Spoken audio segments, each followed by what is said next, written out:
করছে, প্রত্যেকটা প্রতিষ্ঠানকে ধ্বংস করেছে এবং শিক্ষাঙ্গনকে তারা ধ্বংস করেছে, সর্বস্তরে ধ্বংস করে তারা ক্ষান্ত হয়নি। এই দেশের কোটি কোটি মিলিয়ন মিলিয়ন টাকা বিদেশে পাচার করেছে, এই দেশের মানুষকে অনিরাপদ করেছে। আজকে প্রত্যেকটা দ্রব্যমূল্যের দাম ঊর্ধ্বগতি, আমাদের ক্রয় ক্ষমতার বাইরে। কেন? টাকা আমাদের কাছে নাই।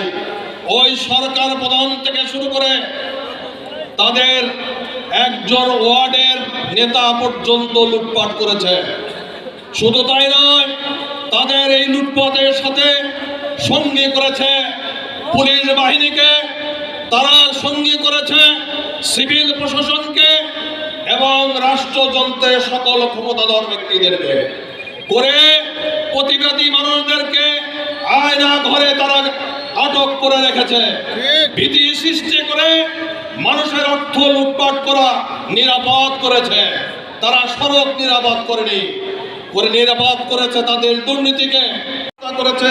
সেই হত্যার বিচারের জন্য, ফাঁসির কাস্টে ঝুলানোর জন্য এদেশের মানুষ প্রস্তুত হয়ে রয়েছে। আগামী দিনে আমাদেরকে এই ফ্যাসিস্ট সরকারের রেখে যাওয়া সমস্ত দুর্নীতিকে প্রতিহত করতে হবে।